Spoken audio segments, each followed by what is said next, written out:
வணக்கம், welcome to சுவை 6. இன்றைக்கி என்ன பார்க்க போகிறோம்னா, கேரட், பீன்ஸ், பட்டாணி சேர்த்து கேரட் பொரியல் எப்படி செய்ய போகிறோங்கிறது பார்க்கலாங்க.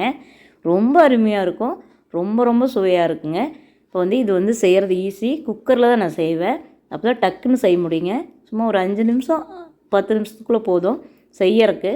காய்கறிக்கு ஒரு 10 நிமிஷம் வச்சா கூட 20 நிமிஷத்தில் இந்த மாதிரி ஒரு பொரியல் அட்டகாசமான சுவையில் செஞ்சிடலாங்க.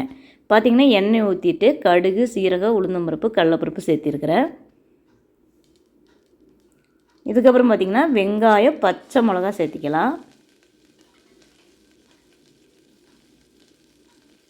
சின்ன வெங்காயம் கொஞ்சமாக சேர்த்துருக்கேன். பூண்டு ஒரே ஒரு பல் நல்லா தட்டி போட்டிருக்கிறேங்க. இப்போ கேரட், பீன்ஸ், பட்டாணி சின்ன சின்னதாக அரிஞ்சிருக்கிறோம், அதை சேர்த்திக்கிறோம்.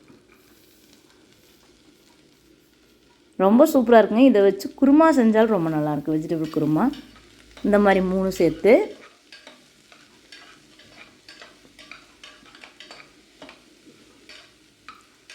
இப்போ நல்லா வதக்கி விட்டுக்கலாங்க.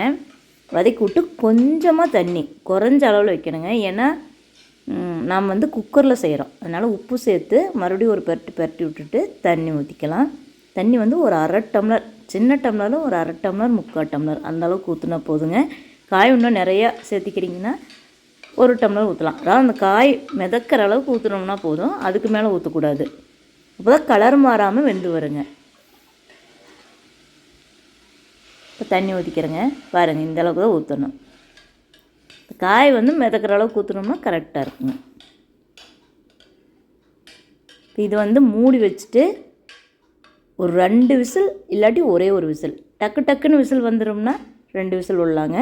நேராக வரணும், 1 விசில் போதும். ரொம்ப அருமையாக இருக்கும். இப்போ மூடி போட்டு குக்கரை மூடி வச்சுக்கலாம். விசில் 2 விசில் விட்டால் போதுங்க. நான் எப்போவுமே 2 விசில் தான் விடுவேன். இந்த மாதத்தில் டைம் இல்லாதனால வீடியோ கொடுக்க முடியலைங்க. இன்னி கண்டிப்பாக வரும், சாரிங்க. ரொம்ப லேட் பண்ணி தான் கொடுக்குறேன். இன்னி கண்டினியூவாக கொடுக்குறேங்க. இப்போ பார்த்திங்கன்னா தேங்காய் துருவல் சேர்த்திக்கிறோம். வெந்துருச்சு. இறக்கிட்டு கொஞ்சம் தண்ணி இருக்கும், அதை வற்ற வச்சுட்டு அதுக்கப்புறம் தேங்காய் துருவல் சேர்த்திக்கலாம். ரொம்ப ஈஸிங்க இந்த மாதிரி பொரியல் செய்கிறது. எங்கள் வீட்டில் மேக்ஸிமம் குக்கரில் தான் செய்வேங்க. ஏதோ 1-2 தான் பாத்திரத்தில் செய்வேன். ரொம்ப சீக்கிரம் சமையல் முடிஞ்சிருங்க. அப்புறம் பார்த்திங்கன்னா எனக்கு கொஞ்சம் கால் வலியும் ஜாஸ்தி, அதனால தான் கொஞ்சம் லேட் ஆயிடுச்சுன்னு தடவை வீடியோ கொடுக்குறக்கு. இன்னும் கண்டினியூவாக கொடுக்குறேங்க. சூப்பராக ரெடி ஆயிடுச்சுங்க. கேரட், பீன்ஸ், பட்டாணி சேர்த்த கேரட் பொரியல் ரொம்ப அருமையாக இருக்கும். சாதம், சாம்பார், ரசம் வச்சுக்கிட்டு இந்த பொரியல் வச்சுட்டு சாப்பிட்டோம்னா அவ்வளோ டேஸ்ட்டாக இருக்குங்க. உங்களுக்கு என்னோட இந்த சுவை 6 சேனல், அப்புறம் இல்லத்தரசி கோலம், ஈஸி கலர் கோலம் பிடிச்சாலும் சப்ஸ்கிரைப் பண்ணிக்கோங்க. தேங்க்யூ.